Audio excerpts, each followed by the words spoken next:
This league has the highest average salary in all of U.S. women's professional sports.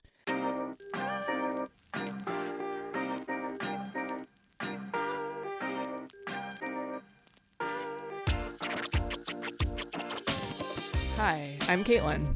I'm Alex. And you're listening to Raising the Game, a podcast covering the rise in opportunity, visibility, and accessibility of women's sports globally.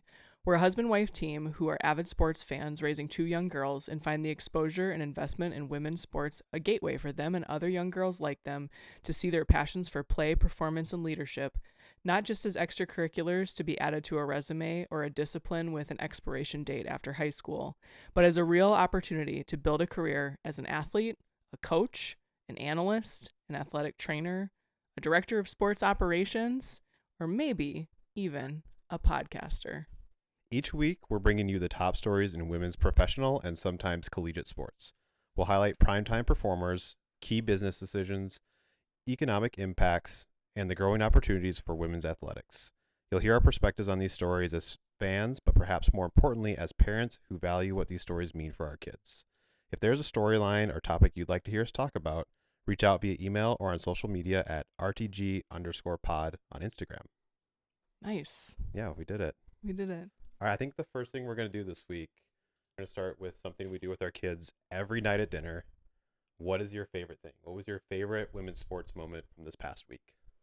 Oh my gosh. So there are a lot to choose from. I will mention this throughout the episode. I had the pleasure of going to three live sporting events last week. High school, college, and professional. All three. I have to say, one I'll mention here because we probably won't bring it up is I went to high school girls basketball game at my alma mater high school and got to see a player who used to play soccer, which I coach at this high school, drop 51 points in a high school game against a good team. Like, this was not like sleeper team, throw up whatever you can. Like, she played her heart out, and that was awesome. It was so fun to watch. Yeah, that's great. What about you?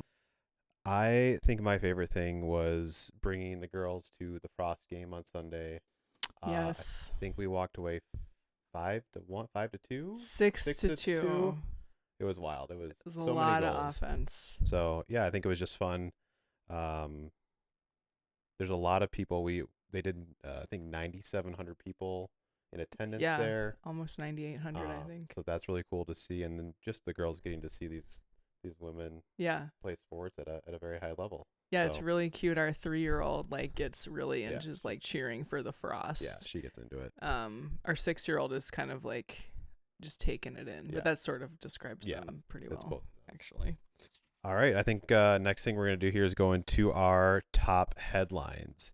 So starting off, we have the WNBA and the WNBA PA fail to reach their agreement by the January 9th deadline, operating under the status quo, and work stoppage by either side could happen at any time. Yeah, so we're going to talk a little bit more about this one, but just a reminder, WNBA PA is going to be the Players Association and the Women's National Basketball League. So the union, right, for the players. We'll get into an update. We talked about this at length last week, and we wanted to provide an update because we had that deadline coming up. We did. Next one, we have Unrivaled had its first full weekend of play, and there was no shortage of fantastic performances. Yo, we're going to deep dive Unrivaled. Right. I'm repping today already. I got my Unrivaled hat on. I'm ready to go. I've got my Paige Becker's t-shirt on. Represent Buckets. We're going to talk about Unrivaled. Super fun to watch. It was our first time watching it this weekend. Yep. Great time. NWSL PA is pushing back on the high impact player rule, arguing it fundamentally changes salary structure, ergo should be collectively bargained. And the current agreement was ratified in August of 2024 and is set to run through the 2030 season. Yeah, so this one, we have a few more headlines around this, but again, Players Association now in the National Women's Soccer League, basically claiming that we may need to move to early bargaining, renegotiation of their current CBA, which would be a lot considering they have that current agreement set up to 2030. But again, you're kind of seeing that model of them looking at the growth and saying, hey, pay us what you owe us, right? Exactly. Sam Coffey, U.S. Women's National Team midfielder, in advanced talks to sign with WSL club Manchester City, which would make her the 7th U.S. Women's National Team regular headed to the WSL. And before you comment, I think there is actually also some collective bargaining that we need to get into in a future episode with the WSL. There's some drama over there right now. Oh, awesome. Yes, we will absolutely have to dive in. Actually, I think it would be great for us to get into like the funding structures and how they differ. We mentioned in the last episode that those WSL teams are backed usually, or there's a pool of funding from the men's side as well. And so it's just structured very differently from what we see here in the States. Sticking with the U.S. Women's National Team, the January camp roster was named and youth is on the menu. This group will compete in friendlies against Paraguay and Chile at the end of January. She believes Cup teams and locations have been announced. USA will be joined by Canada, Colombia, and Argentina for the matches in Nashville, Columbus, and Harrison, New Jersey in early March. 2026 marks a big qualifying year for women's national soccer teams as they prepare for the 2027 World Cup in Brazil. Yeah, and I want to add a quick headline to this. This is late breaking news, like almost early, a couple hours ago, but we've talked a lot about U.S. Women's National Team players leaving the NWSL to go play overseas. News just came out tonight that U.S. Women's National Team captain Lindsay Heaps is actually coming back from a pretty long stint at Olympique Lyonnais in France to be a part of the Denver Summit expansion team, which is set to start this year. So that's really exciting news. She's a Colorado girly, so I think she's coming home. She's done a couple stints overseas. She's kind of been there, done that. A little different than some of these younger players headed over there. Movement in the PWHL standings over the weekend. As Olympic teams continue to be named, Canada and Germany have been named.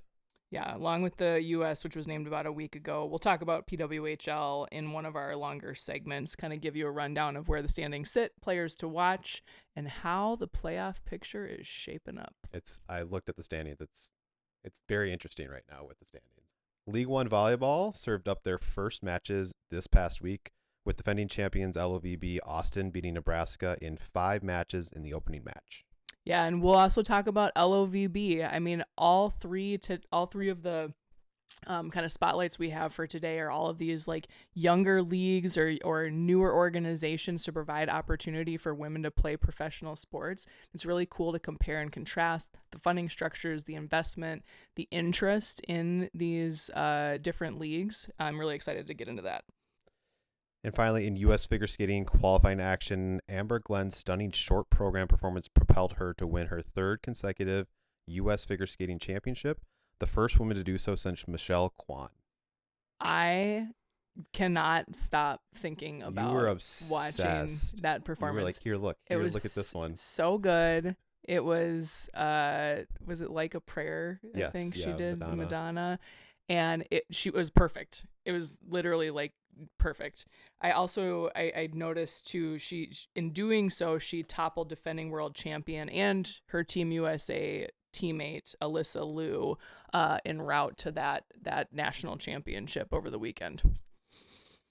All right, our first deep dive, Unrivaled, kicking off. So why don't you take us away here? Yeah, so we mentioned this in the headlines. We had our first full weekend of Unrivaled action. They actually opened the season last Monday night, played back-to-back kind of doubleheader between 2 teams. But let's get into it. We teased this a little bit last week. This is a new league founded in 2025, as you can see on the hat. For those who are just listening, I got a brand new baseball hat in honor of this league.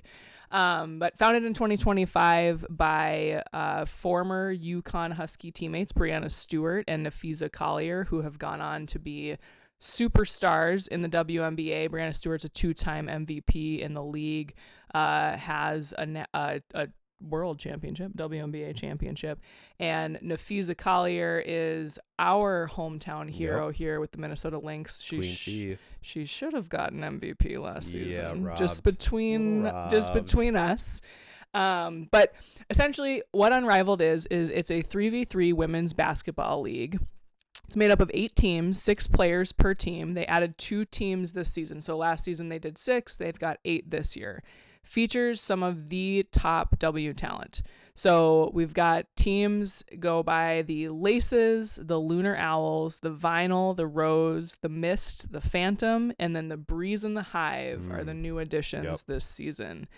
Players that came in this season that are new to Unrivaled include Paige Buckets Beckers, I'm showing my shirt, Kelsey Mitchell of the Indiana Fever, Dominique Malonga of the Seattle Storm, Kiki Ariafan and Sonia Citron of the Washington Mystics, and Cameron Brink from the LA Sparks. Returning this season, so they played in last year's Unrivaled season, we've got Chelsea Gray from the Las Vegas Aces, Kalia Copper and Alyssa Thomas from the Phoenix Mercury, Jackie Young also of the Aces, Skylar Diggins-Smith from the Storm, Sabrina Inescu from the Liberty, teammates with Brianna Stewart, Brittany Griner also of the Washington Mystics, and Kelsey Plum of the LA Sparks. So you've got these are marquee names for names. Those of you who follow WNBA basketball, those are big gets for a league like this. And really the point behind this league, right, was to provide a space for these players to play in the off season for the W, right, and not have to go overseas. The script for years, and I remember this growing up as a kid, was, you may play in the W, but you have 4 to 5 months out of the year where you need to make more money. Yes, you need to survive. And you want to keep playing, right? Yeah. You want to keep playing at a high level and keep your game sharp and whatnot. And so the opportunities to do that were overseas in Europe, right? And so this was, I think, a really innovative idea that Fee and Brianna and Stewie brought to the table.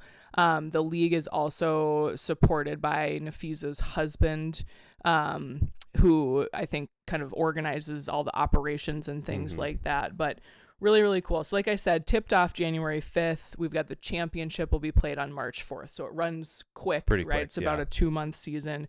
56 regular season games. So the way this works is every weekend, basically between now and that March 4th date, up until playoffs, you're going to see teams play each other kind of in a foursome. So Friday night, 2 teams will play, and then another game will happen right after that. And then the next night, they'll have another set of 4 teams that'll play.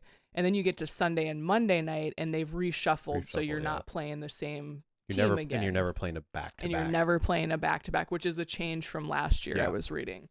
So it's pretty cool. They're quicker games, 7-minute quarters for 3 quarters. We'll get into how they do the 4th quarter in just a second. But essentially, you're going to end up playing each team twice. Top 4 teams make the playoffs. They play this down in Miami, Florida, at the Sephora Arena. They got renamed, which is why we're sounding like we don't know. Center last year or something like that. But they will play their first games outside of Miami on January 30th in Philadelphia. So Unrivaled is that like a normal 4-day schedule, or like I believe it is. Okay. I believe the plan is for it to be a 4-day schedule. All right. So, let's talk about the rule differences. So we talked about 3v3. It's full court. So this differs from the FIBA, so the Federal International Basketball Association rules, which is just a half court game. The court's about 15 feet shorter than regulation, same width. So just not that much less space that they're having to cover, right? I already mentioned quarter structure, 3 7-minute quarters. 4th quarter, Alex mentioned this in the last episode, but they call it an Elam Ending. And do you want to talk about it a little bit? Since that was your favorite rule. That's my favorite rule, and I have some thoughts around it too. So for those who aren't aware, they get to the 4th quarter and stop play, and then it's they add 11. Right? Yeah, they add 11 points to the highest team's total, and that is the number to get to. So if you're relatively close, it's still anyone's game. Anyone's game. And I think the thing that really stood out was it the Breeze versus the Hive. The Hive game that Yeah. we saw. The Hive was down by a lot, but the defense stepped up dramatically in the fourth quarter. And so it was really interesting. And the second thing that I like about this is you get into that last 2 minutes of an WNBA game, and it's just a foul slog sometimes. You're just going back and forth. It's really slow. Yeah. And I think what this does is it just kind of speeds it up. You've got more defense happening, and then you've always got that exciting winning shot. Yeah, I think that's the coolest part is like regardless, we watched a couple games that played out a little differently over the weekend, and it's like it doesn't even matter if the team is like up by 20 points. There's still a next shot wins mentality, exactly. which is really fun. And we actually, in one of the games we watched, right, it took this team a while to get that He needed 1 or 2 shot. points, and it took a few up and down the court a few times. Yeah, you were kind of waiting, like, can they erode into the lead and like maybe make it interesting? And they didn't, but it was still fun. Couple other differences for those of you who are maybe more familiar with the 5v5 WNBA NBA style of basketball. 18-second shot clock versus 24 we see in the W. For free throws, this was one of my things that I thought was really cool. So for free throws, you always shoot one shot, right? So you get one free throw, but it's equivalent of the points of the shot you were fouled on. Yep. So if you get fouled on a 3-pointer in the Unrivaled, you shoot one free throw, you get 3 points, and you make it. You got to make it. Which is why that Elam Ending is so great. You can't foul to get out of trouble there and hope. Right. You can kind of hope they miss the free throw, but if they hit a 3, right, then that makes it even worse for you. Exactly. 6 fouls to foul out. There are special rules if you get down to 3 players. I have not looked into those rules. I have not seen this happen yet. I don't know if you did. Yeah, I saw. I read a little bit about it, but I think they get to keep the same. Like bring someone in or something. Yeah, it was. So you can run out of players pretty quick with only 6 teammates. We have yet to see anybody get into foul trouble. We've watched maybe like 3.5 games, so we'll kind of keep an eye on that. The other cool thing, in mid-February with this league, they do a 1v1 tournament. So all the players who are part of the team, they get together. I think it's over 3 days, maybe the 11th through 4 days. I think it's a weekend, 11th through the 14th. And it's just single elimination bracket style, like head-to-head 1v1. What's awesome about this is another opportunity for the players to earn some more money. So the winner of that 1v1 tournament gets $250,000 prize money.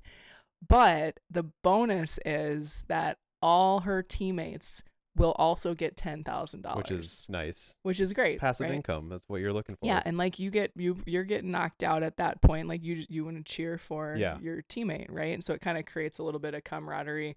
The thing that I found really interesting is that prize money is almost exactly the 2025 Supermax contract.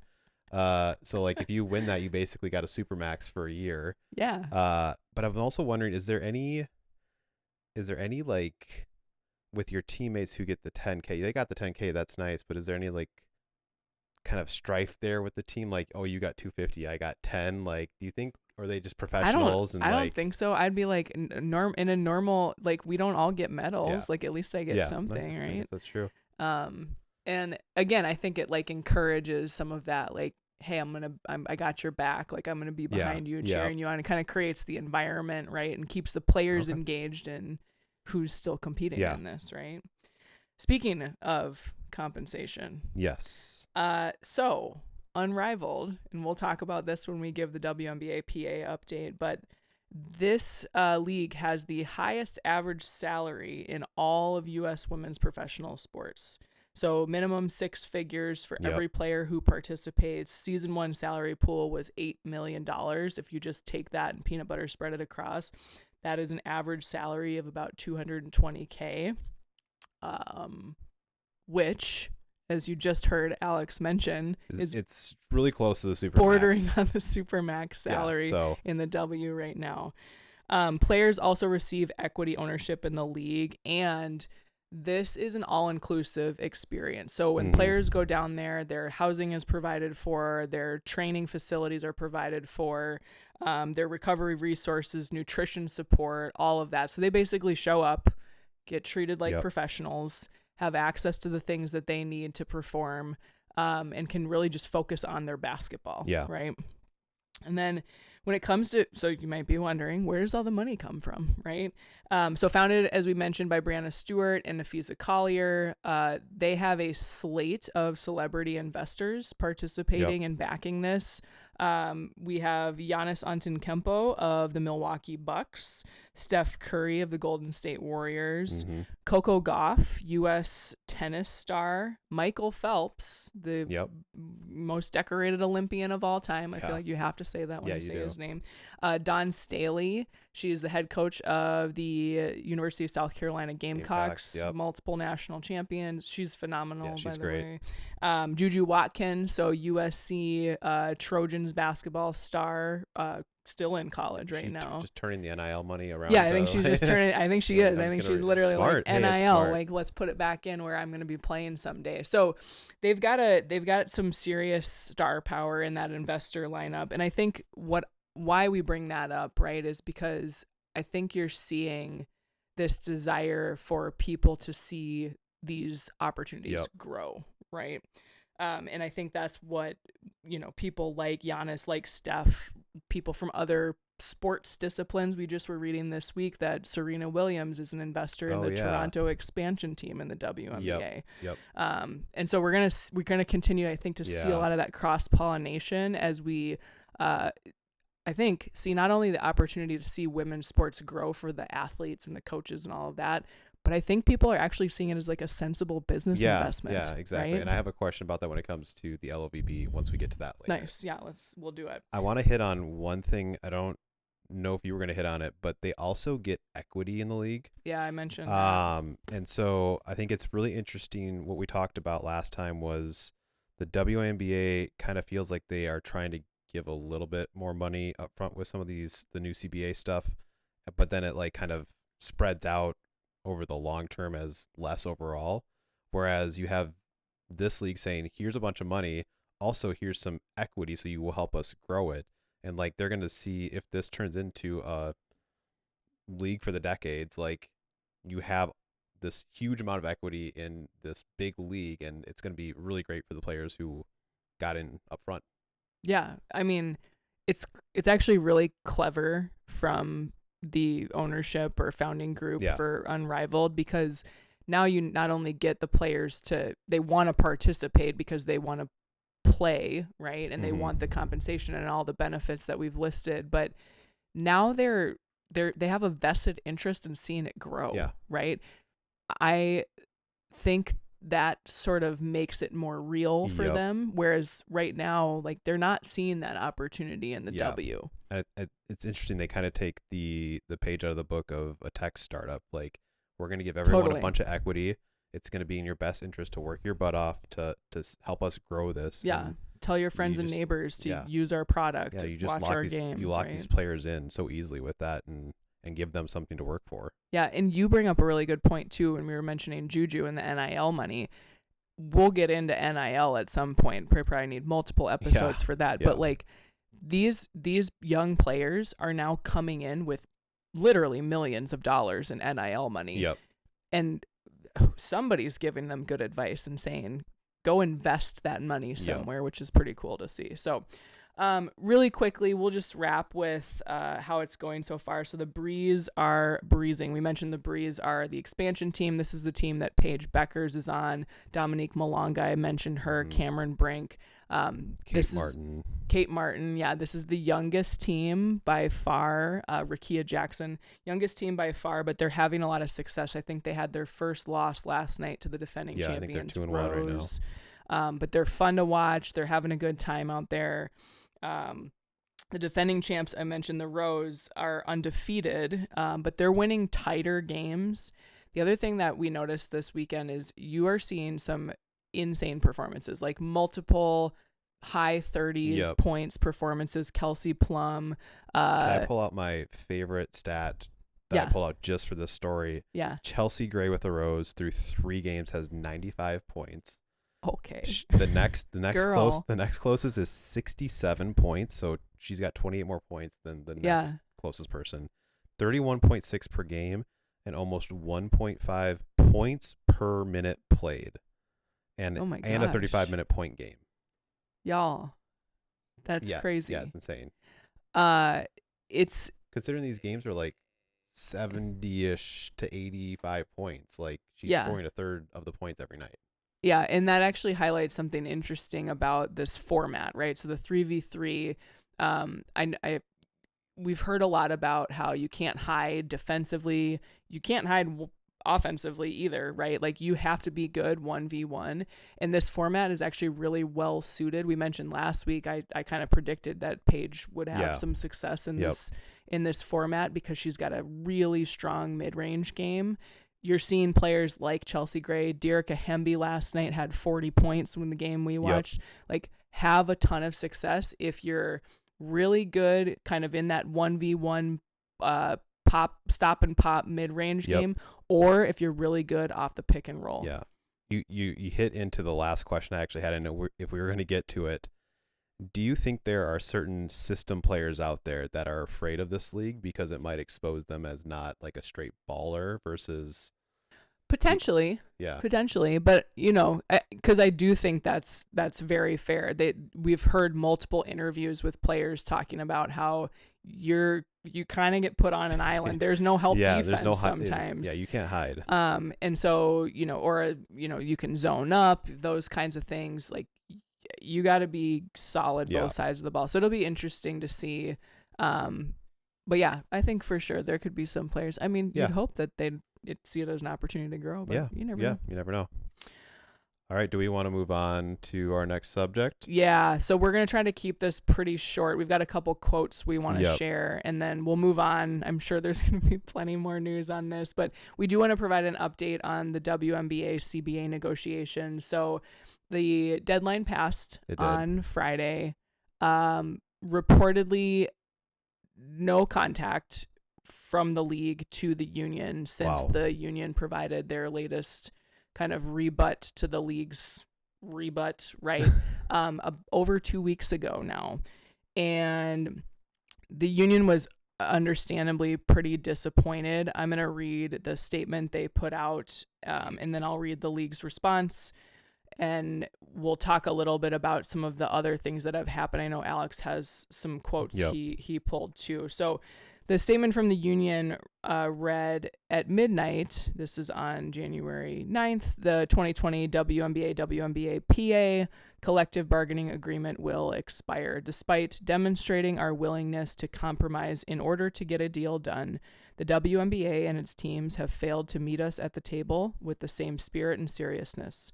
Instead, they have remained committed to undervaluing player contributions, dismissing player concerns, and running out the clock. The league issued a statement after the deadline had passed that read, as the league experiences a pivotal time of unprecedented popularity and growth, we recognize the importance of building upon that momentum. Our priority is a deal that significantly increases player salaries, enhances overall player experience, and supports the long-term growth of the league for current and future generations of players and fans. It sounds like a lot of words to me. The momentum comment has me thinking about the expansion teams. Is that just stuck now? Can they not draft? Are they allowed to play? Yeah. Like, what happens there? Because if you're somehow locking these expansion teams down to not be able to do anything, at least I don't think they have any players yet at all because the drafts haven't happened. No. Do they get to play? And where's your momentum if you're going to let this happen? Yeah. So I think we mentioned this in the last episode, but and Alex mentioned it in headlines, but they move into what's known as a period of status quo. This is very standard for union negotiations. Okay. Status quo it's like a normal terminology. But what it means is that they will continue to operate as if the current agreement is in place. However, a work stoppage could come at any time, put forth by either the league or the players. The problem that they're running into, so Alex mentioned the expansion drafts. We've got 2 expansion teams due to start this year, and they're supposed to have drafts occur to pull players from existing teams, and then you also have the college draft in April. They were supposed to start free agency. So they can start doing that contacting this past Sunday, so a Yeah. couple days ago. Yep. And they are able to do that under the status quo that they're in. However, right now, the Players Association is basically saying or recommending like no one should be negotiating contracts, because if terms change, you're now in a worse contract. Yeah. And so it remains to be seen like how this is going to affect like the expansion draft and things like that. Does that get pushed out? Does it not happen under status quo? Do they pull the work stoppage? I will see. But generally speaking, I think what we're hearing is like a tone of real disappointment from the players and kind of lip service from the league. Yeah. Like, I don't know. I do some communications as part of my job, and this just sounds like a nothing burger to me. Yeah. Is there any notification process from the Players Association or the league when it comes to a lockout or a strike? Like, do they just say at 8 a.m. one morning, hey, we're locking you guys out, there's not going to be a season? That's a good question. So I know when they were under the extension period for the CBA negotiations, there was some parameters that I feel like I had read about that require notification. I would think that there's got to be something there, but maybe we can take that as a to-do to look up and bring back to next episode. I think you ended on, some kind of tones of disappointment. Do you want me to read the quote from Napheesa Collier right now? Yeah, absolutely. We love Queen I hope I can do this household. justice here, but we love Queen. All right. Quote, well, our deadline is coming up right now in a couple of days. This was last week, obviously. And I think you've heard a lot of chatter about what we're asking for is not sustainable for the business. And being on this side with Unrivaled, I know what it takes to run a sustainable business. Side eye. That side eye was my own, but you imagine, right? So I think if they can't find a model that makes that happen, they need to put people in place who can. Because we've proven that it is possible, there is a way, and we're thriving on that. She continued, and so I do think a deal is going to get done, but we're standing firm in what we believe in. We're not going to back down. We can't take less. The sport has grown too much. It would be a disservice to the people who came before us, to the work that we've put in, to take less than what we're owed. Ooh, girl. There's a lot there. All I have to say is that if you are raising young people and you want a model of what graceful leadership looks like, articulate, smart leadership looks like, go find some Napheesa Collier videos. It's actually incredible. She has a really awesome backstory, kind of history and politics and diplomacy. We might need to do family. Like a history, like a deep dive on Fee story just for that, because it's phenomenal. Yeah, it's really good. So, suffice to say, we'll keep you posted. Yeah, we'll keep you posted. But right now, it's not looking good. I am optimistic that you asked last week, like, who do you think has the upper hand? I think the players have it. Yeah. I think they have it right now. I don't think the league can afford to walk away from the momentum, and I don't think the players are gonna give. No. I'm optimistic just because I really want them to have a season. Yeah, me too. I really want to go to some games. I know, they're so fun. And that was like every night whenever they played last summer. We were just like had it on. The girls were watching. Our oldest would go to our little tablet thing we have and say, "Are they playing tonight? Can we watch them?" Right. Where Linksy the links? Pinksies are on. Pinksies, yeah. Stud buds. Yeah, absolutely. All right, so we're gonna move into a couple other new and newer leagues. And spotlight those for a minute. So we mentioned we had the opportunity to go to a Minnesota Frost game this past Sunday. It's our third game there. It's the first non-playoff game we've been to. Non-championship game we've been to. We'll talk a little bit about that experience at the end of this segment. But we're going to talk about the PWHL, so the Professional Women's Hockey League here in the United States. We're not going to go into like the ins and outs of the league, but we want to give a little update on how things are standing as it were. So the Boston Fleet right now are leading the standings. They've got a little bit of an edge. I do believe they just went down to the streaking Ottawa Charge last night. Ottawa's got like 6 wins in a row or something like that. It's crazy. It's insane. And they have a bunch of players who were named to Team Canada, which is pretty fun. But our very own Minnesota Frost moved into second place with their victory over Seattle Torrent. We have the New York Sirens have about 18 points in the league, which I think was putting them in second prior to the games played this weekend. They may have lost. Minnesota just jumping out ahead there with their win. And then the Charge and the Toronto Scepters are coming up kind of in the middle of that pack.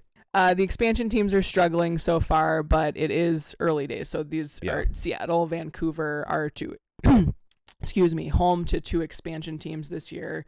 It's interesting when you look at statistics. So one kind of small fun tidbit is the league uses what's called 3-2-1-0 scoring system. So when you look at a record, it actually has 4 numbers, and you're like, what is this? It always breaks my mind when I look at their stats. I'm like, I don't remember how this works. Can't tell where anything is. So you get 3 points for a win, you get 2 points for an overtime win, you get 1 point for an overtime loss, and 0 for a loss. And so you look at the statistics or the standings, and you're kind of like, where's the losses? Where's the ties? Exactly. But that is how that works. So top performers, again, we got to shout out our Minnesota Frosties. Kendall Coyne Schofield, our captain here in Minnesota, was leading the league in goals. I actually think this changed a little bit last night.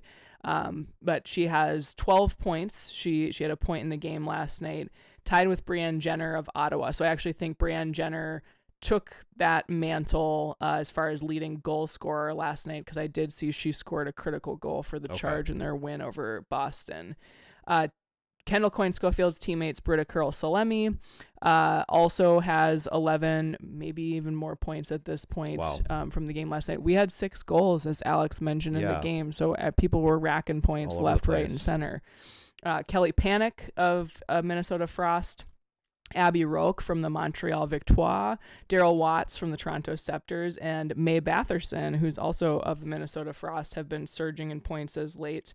And then in net, Erin Frankel, the Boston goaltender, she sports a 1.36 goals against average and almost 95% save percentage, which is currently has her established as the league's top netminder. So really cool, great performances out there. It's going to be fun to watch, but we have this little thing called the Olympics on the horizon. So what's going to happen? The Olympics, we talked about last week, start in early February, and they run basically the whole month of February. So the PWHL is going to be taking a break for a month. So this is unusual for a normal season.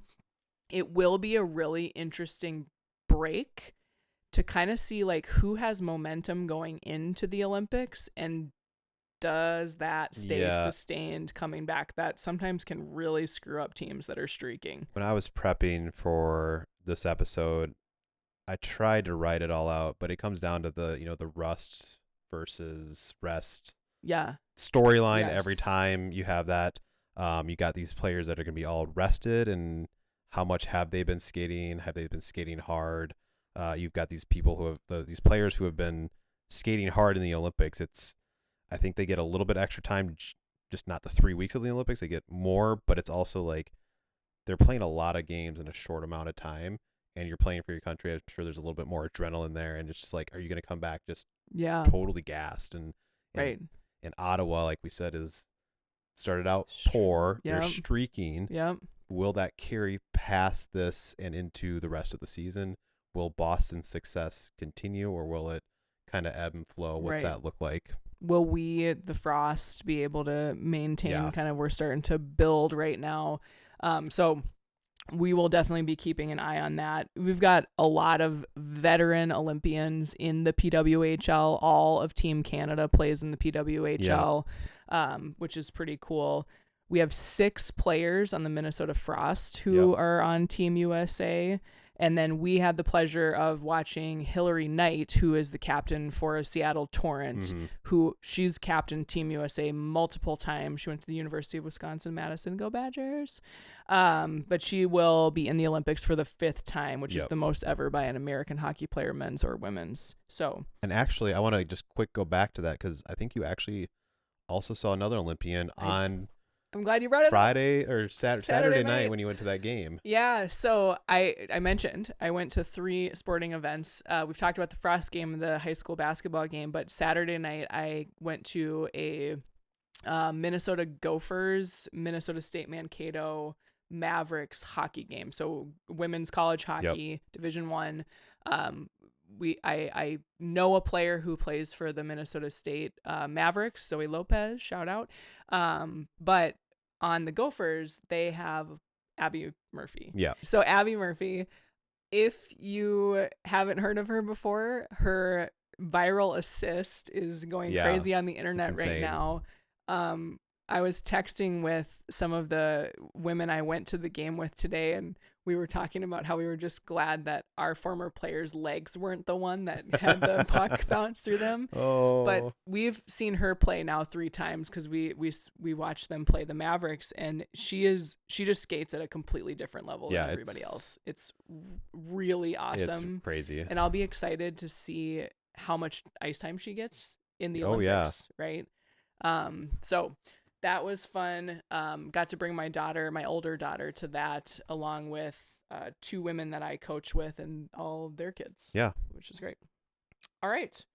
I think that's more or less all we've got right now on PWHL. As with all of these, we'll keep an eye on it. Shall we move to the LOVB? Yeah, so we're going to wrap things out as far as our kind of league updates this week with League One Volleyball. League One Volleyball. LOVB. I always say LOV in my head. Me some volleyball. So what is League One Volleyball? This was all a learning experience for me. I knew nothing about League One Volleyball except for that it drew my attention because we are apparently getting a team here next year. Yeah, I saw that. So founded in 2020 by Caitlin Gao, Peter Hirschman, and Olympian Kevin Wong. It was founded as a network for youth volleyball clubs across the United States to eventually provide an opportunity for a pipeline to professional play. Yep. It's a unique, holistic ecosystem. So from the youth side all the way up through the pros. As of July 2025, LOVB's youth business includes 77 club locations in 28 states with over 22,000 youth athletes and over 3,500 coaches. There are 8 teams? 7. So sorry. There's expansion teams on this list. Yeah. So we've got teams in Atlanta, Austin. Austin's the defending champions. Houston, Madison, which I think we've decided as our home team. For now. And Nebraska. And Salt Lake, excuse me. So 3 expansion teams expected in 2027, as we mentioned, not only our lovely hometown of Minneapolis, but Los Angeles and San Francisco. Okay. All right. So also expanding, you're starting to see these themes across these different leagues. I'm interested in the model, like almost the business model, this youth network into professional. It's very interesting. There's this like sneaky thing that you might not be thinking about when it comes to a business. You're thinking about your cost of your customer acquisition, and their customer acquisition right now is almost free, or they're getting paid for this network, right? And so you're obviously going to continue to try and grow your customer base as this gets bigger, but you have a built-in customer base already. Right. Now you're going to be looking at how do I increase that average value of the customer. Yeah. So that's probably going to come, I have to imagine, like in terms of what kind of sponsorships can we get, what kind of broadcast deals, right? Because as you say, your customer base is kind of the people who I assume have to pay to participate in these clubs, right? And so the way that you're going to grow that top line for them is going to be ad revenue, the sponsorship deals, the different, again, broadcasting and advertising that comes with that. So that's a good point, though. And I think worth a dive on how is Yeah. that being sustained, right? So we'll get into 2026 season. They kicked off on January 7th, which was last Wednesday. Really cool thing about this league is they spotlight like match of the week every Yep. Wednesday on USA Network. So cable, like you can get that pretty much anywhere. Yep. And watch those games. The other thing that's cool is the first match of the season is always a rematch of the two teams who played in the championship. So other leagues take note. Yeah, like, right? 100%. Wouldn't the Super Bowl, it'd be like great. You bring like Super Bowl teams back and they have to play each other first thing in the season. Or even like the people who knocked each other out of what team out of the playoff, or like Yeah, however, like those different. Let's replay Bears and Packers. Oh Yeah. wait, we get that every. We get that all the time. We like other sports too. Yes, we do. So Austin hosted Nebraska and they won. Austin beat Nebraska again in 5 matches. Now, to be clear, 5 matches that's the whole way you can go for those of you who maybe don't know as much about volleyball. Each team will play 20 matches in a season, 10 home, 9 away, plus 1 neutral site match at the LOVB Classic in Kansas City, Missouri. So I think they bring all the teams there. They do that in February. They'll all play a match there, kind of like a big convention. Postseason features 4 teams making the semifinals that are in early April, and it's a 2-match series. So they will play twice and see who comes out on top from that. And then there's another 2-match series to determine the champion. Let's see. Where can you watch? We mentioned USA Network, the ESPN platform. So we talked about expansion and kind of like how do they start to push that top line up. I was going to mention it in the what to watch this week, but there's USA Network, ESPN Plus, the app. So you might need a subscription. Maybe it might be free. Then there's an app called Victory that I believe will also have them for free, certain games, and not Victory Channel. Please, not Victory Channel. You're not going to like that. Don't do that one. But go to Victory. It's like a Victory app. Just want to put that out there because it is one of the platforms they play on. Yeah. No, that's a good call out because we want people to go watch this. We need to go watch this. Yes. And who you should be watching for. So on the Austin team, the defending champions, they have Madison Skinner. She was the 2025 Finals MVP, ranked among the league's top 4 players in points per set, kills, and kills per set. And then Logan Eggleston, she's a 6'2" outside hitter, founding athlete. So I wonder if she's participating in like an ownership group of one of these franchises, and 4-time All-American with Texas.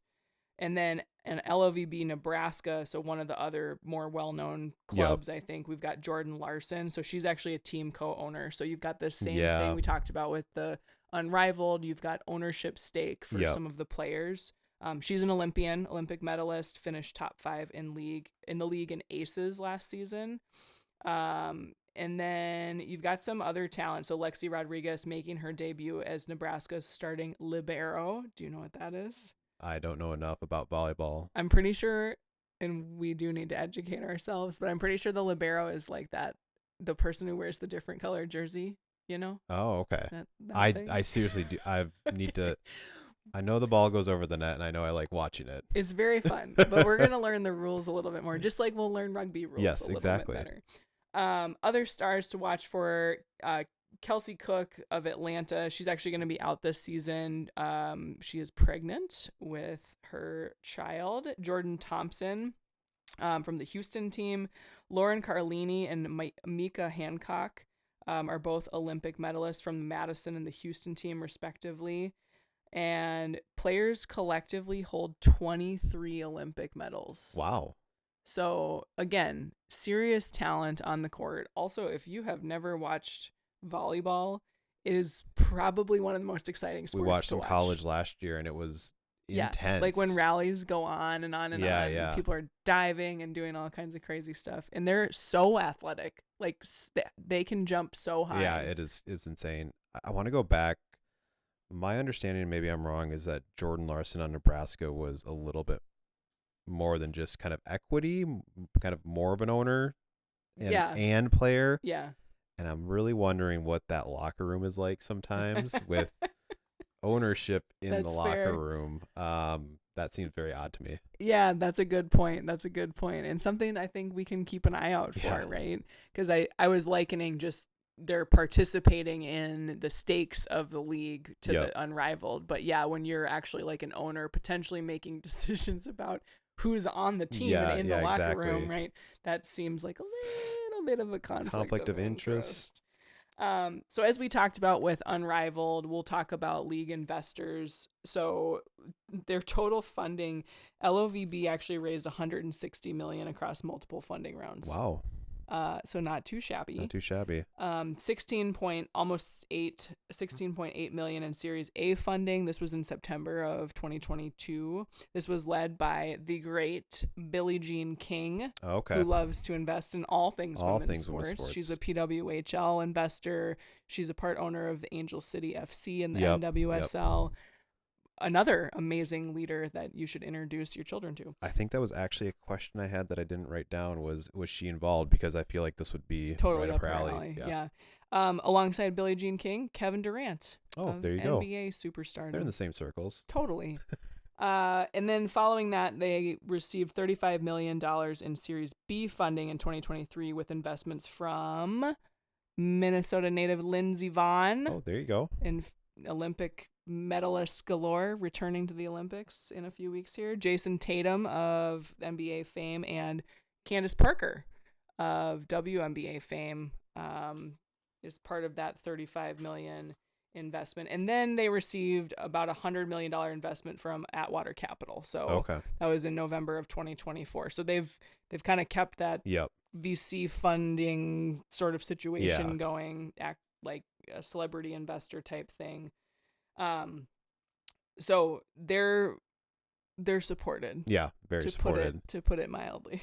Okay, the question I wanted to ask, I saw that there was a franchise sale to the Spurs Sports and Entertainment Network Group, something like that, who owns the San Antonio Spurs. When you have a group like that, it feels like it's a validation of the business model. They've seen something that they like, and they think this has legs to grow. Yeah, I think so. Yeah. I mean, I think, again, you're seeing this like thread through our conversations the last couple weeks, but people are recognizing the opportunity, not just for entertainment, not just for future opportunity and all of that, but actually from a business perspective, like this is a smart investment. Yep. And so I think that's a really good point, that you look at these maybe more classically legitimized groups who are looking at these leagues and saying, I want in on that. I want in on that. Yep. Right. So that's pretty cool. One really quick thing I want to call attention to before we move on from this is, Alex mentioned we've watched some women's college volleyball the last couple years as the rise in popularity has really skyrocketed. And just a few fast facts about that in case you're wondering, because women's college volleyball is in season right now, and you can also watch that on many sports networks over the weekend. But record-breaking attendance, so actually the all-time attendance record for women's sports, like all of them, was done about 2.5 years ago now, August 30th in 2023. Nebraska defeated Omaha at Memorial Stadium. So for those of you who are Huskers fans, you know that's their football stadium in front of 92,000 spectators. Annihilating is the word I put in my notes, the attendance record for women's college volleyball and setting the world record for women's sports attendance.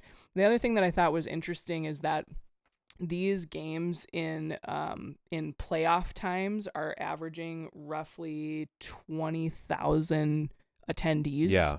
So once they get to playoff times, you get 20,000 people in the building. They're getting an average of 1.7 million viewers on ABC, major broadcasting networks.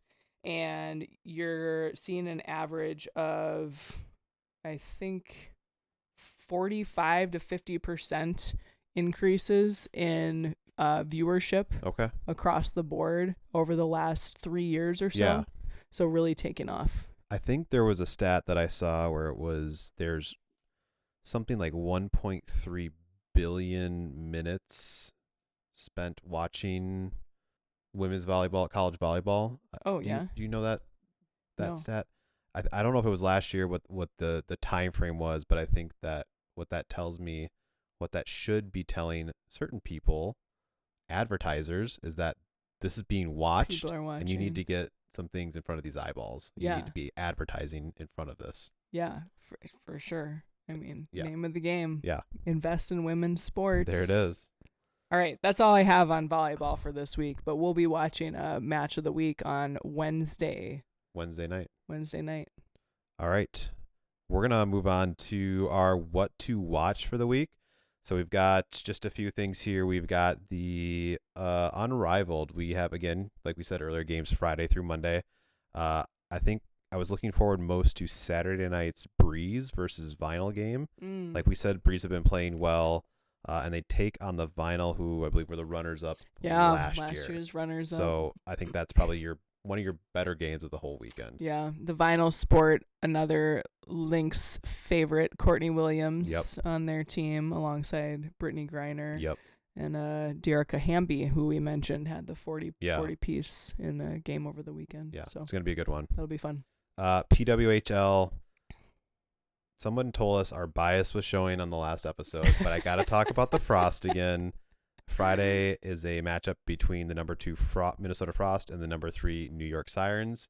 So they're 1 point apart in the standings. So a win here puts the Sirens back into second place.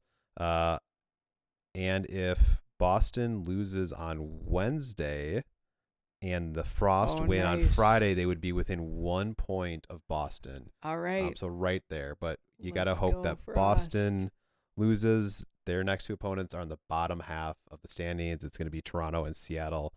So they're probably going to win at least one of those, but we can get our hopes up. Yeah, let's go Frost. That'll be fun.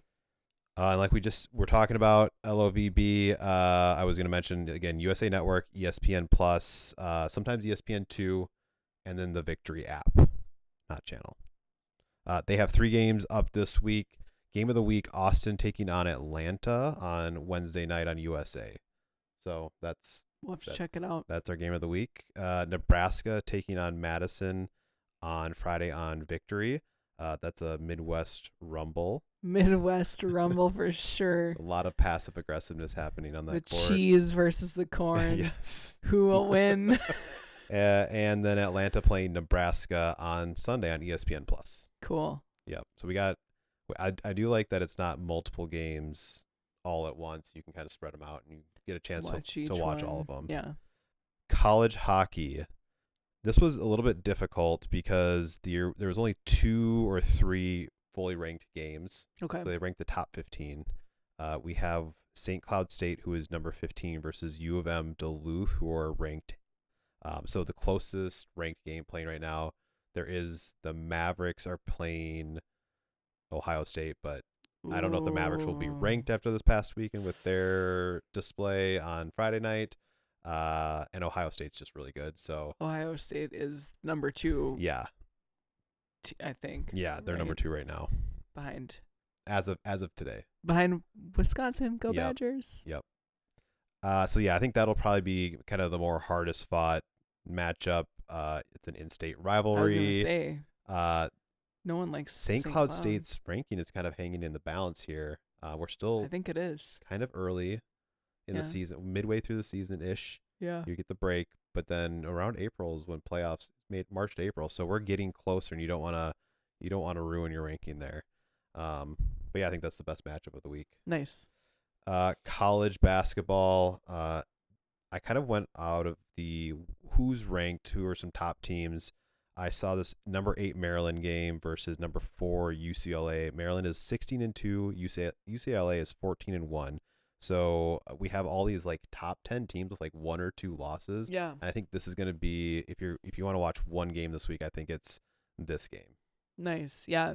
For a while there was like an absurd number of teams that all had undefeated. not lost for a long time, and then I think that almost ended in one weekend. Yeah. Everybody kind of got served their first loss. Except for probably UConn. I have to imagine they're still undefeated. Did not even look up there, but last I looked, I think a few days ago, they were still undefeated. So no, well, Gino doing Gino things. Yeah. He's still there. All right. Well, that sort of wraps for our content. I want to try something new this week and finish with wins and losses. So staying in our sports theme.